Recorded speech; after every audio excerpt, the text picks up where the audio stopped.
Salut, j'espère que vous allez bien aujourd'hui. Dans cette vidéo, on va aborder un sujet assez souvent discuté et relativement clivant. C'est le sujet de est-ce qu'il faut travailler pour réussir? Alors, bon, est-ce qu'il faut travailler pour réussir? Je pense que tout le monde a son idée là-dessus, mais plutôt est-ce qu'un gros volume de travail, vraiment travailler dur, est forcément synonyme de réussite? Est-ce que le travail paye vraiment? Parce que ce qui se passe, c'est qu'en général, on a deux catégories de personnes, c'est-à-dire la catégorie des gens dont je fais partie, même si je vais essayer d'être objectif sur cette vidéo, qui disent finalement oui, quand je travaille dur, je vais avoir des résultats. Et cette catégorie de personnes, en général, vous prend des exemples. Ils vont prendre des exemples de personnes qui ont travaillé dur et qui ont réussi. Je pense par exemple, il y en a plein, en fait, il y en a, ouais. Par exemple, Michael Jordan, c'est un des exemples.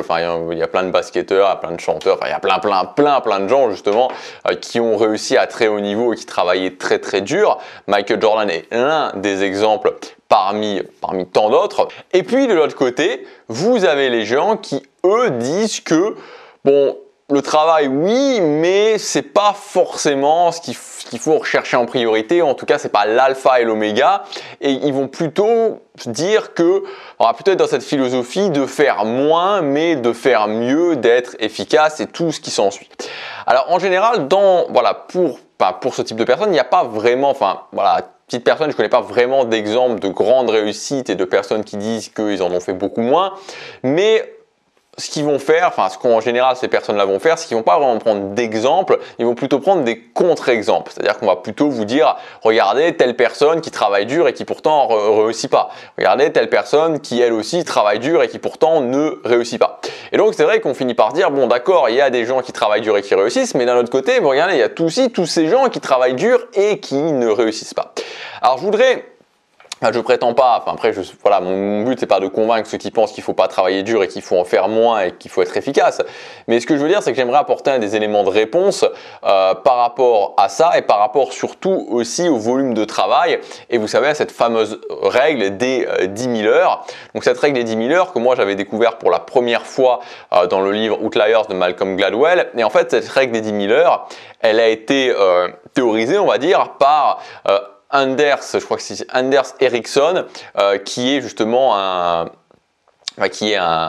chercheur dans la science du succès suédois, et d'ailleurs je l'ai vu la dernière fois, il est décédé malheureusement cette année, il est décédé en 2020, et donc il avait mis en place cette règle des 10 000 heures en notamment faisant des études et notamment en Allemagne sur des orchestres philharmoniques. Et donc justement là où ça devient intéressant, c'est que c'était particulièrement intéressant, j'ai trouvé il y a quelques semaines, j'ai lu un livre qui s'appelle Grit, et dans ce livre, l'auteur qui elle aussi, alors elle défend sa théorie du grit et au niveau du succès et de la réussite, et justement elle va voir ce fameux, c'est une sorte de mise en abîme en fait, parce qu'elle va voir ce fameux Anders Ericsson. Elle lui pose une question qui est assez intéressante finalement, parce qu'elle se pose une question tout simplement, notamment par rapport à son étude et notamment par rapport à sa fameuse théorie, donc la règle des 10 000 heures. Elle se pose une question, elle se dit, je cours tous les jours, je fais un jogging tous les jours, je cours, je sais plus combien de temps elle court, peut-être 1 heure je crois, elle court 1 heure tous les jours. Et pourtant, donc elle a peut-être fait 10 000 heures depuis le temps qu'elle court, parce que ça fait peut-être 15 ans ou 20 ans qu'elle court tous les jours. Et pourtant, c'est pas justement elle a pas la maîtrise, on pourrait dire, la mastery, donc elle est pas, c'est pas une experte internationale en course, en jogging finalement. C'est pas la championne du monde, je sais pas à quelle distance elle court, mais c'est pas la championne du monde sur cette distance. Et donc elle va voir Anders Ericsson et elle lui dit, écoutez, comment ça se fait finalement? Parce que vous dites qu'il y a cette règle des 10 000 heures, mais regardez, moi je fais ça, et comment ça se fait que je suis pas une experte ou que je suis pas une maître internationale comme vous le dites dans votre théorie des 10 000 heures. Et donc Anders Ericsson lui pose quelques questions et très rapidement, il en arrive à la conclusion, il lui dit, écoutez, en fait c'est parce que vous ne faites pas tout ce qu'il faut en fait. Et il lui explique un autre concept qui est très important dans cette règle des 10 000 heures et que moi j'ai appelé, que j'ai pas vraiment francisé, mais que moi j'utilisais déjà et que donc ça colle à ce que je fais, ça colle au concept que moi j'utilise. Et ce concept c'est le stretching des capacités. Alors en clair, qu'est-ce que ça veut dire? Ça veut dire que pour justement que cette règle des 10 000 heures se mette en place et que le travail, vraiment le volume de travail paye, il faut non seulement être régulier dans sa pratique, mais il faut appliquer le stretching des capacités. Donc qu'est-ce que ça veut dire? Moi je vous donne un exemple très simple en fait, très simple que j'ai tous les jours, enfin quasiment tous les jours sous les yeux. Je vais à la salle de musculation, donc ici à Séoul en Corée. Ça fait quelques semaines maintenant, enfin un peu plus de quelques semaines que je vais à cette salle de musculation. Et à l'heure où j'y vais, il y a un mec qui s'entraîne, et donc il doit déjà avoir 60 ans, hein, donc voilà, il a quand même un certain âge, il a 60 ans, et il s'entraîne. Moi j'y vais 5 à 6 fois par semaine, et il est tout le temps là, donc peut-être qu'il s'entraîne, enfin je pense pas qu'il s'entraîne tous les jours, mais je pense qu'il s'entraîne 5 à 6 fois par semaine. Et ce qui est assez marrant, donc il fait une routine de full body, donc il fait tous les jours les mêmes choses, et tous les jours là, il est là quand j'arrive, il est là quand je pars. Il s'entraîne vraiment, il n'est pas là juste en train de discuter, il s'entraîne même s'il discute un peu. Donc il fait des heures et des heures de musculation et pourtant je le vois, voilà, il a un physique très lambda, très quelconque et il est même plutôt, enfin il n'est pas en surpoids mais voilà, il a un peu de ventre et tout. Bon après à son âge, voilà, c'est un peu normal, mais ce que je veux dire c'est que il a beau pratiquer, il est dans une stagnation totale. Ce qui pourtant ne devrait pas être le cas puisqu'il pratique et il en fait quand même pas mal. Et donc c'est là qu'intervient l'idée du stretching des capacités.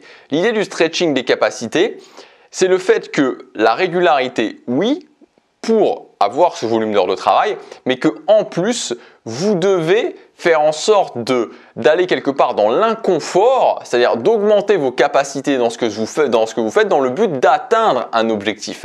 Parce que si vous ne faites pas ça, ben, il ne va rien se passer. C'est-à-dire que si vous n'êtes pas en progression, si vous ne stretchez pas vos capacités dans le but de progresser pour atteindre un objectif, pour atteindre une étape supérieure, vous pouvez être régulier autant que vous voulez, il ne va rien se passer. Vous pouvez publier une vidéo tous les jours sur YouTube et même éventuellement publier une formation par mois. Si vous ne stretchez pas vos capacités dans le fait de gagner de l'argent, il va rien se passer.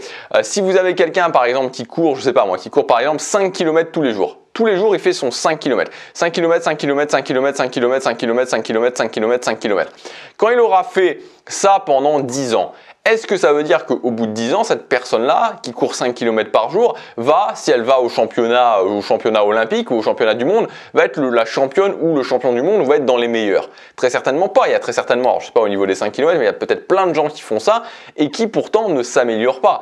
L'idée, encore une fois, la même. C'est-à-dire que si je ne me dis pas, ok, je veux être champion olympique et donc que je ne mets pas en place le stretching des capacités nécessaires pour atteindre cet objectif, c'est sûr et certain que je ne le serai pas, même si je fais un gros volume d'heures de travail. Donc ça veut dire en clair que le volume d'heures de travail est nécessaire, mais il n'est pas suffisant parce qu'il faut ajouter cette autre dimension, ce stretching des capacités, à savoir se dire ok, voilà ce que je veux atteindre au final et donc pour atteindre ça, voilà ce que je vais faire et donc d'intégrer vraiment cette notion de progression, de mesure pour voir si je progresse ou si je ne progresse pas et ensuite d'ajustement pour réussir à petit arriver à atteindre la progression que je veux, ma progression optimale. Donc voilà pour cette vidéo, c'était plus une vidéo un petit peu, enfin voilà, on va dire je sais pas si c'est vraiment d'explication, mais pour aller un petit peu plus loin que juste sur le côté où il faut travailler comme un bourrin ou juste sur le côté où il faut en faire le moins possible et de voir un petit peu que oui, effectivement, le volume d'heures de travail est très important, mais c'est une potentialisation de ce qu'on fait à partir du moment où on adopte ce principe du stretching des capacités.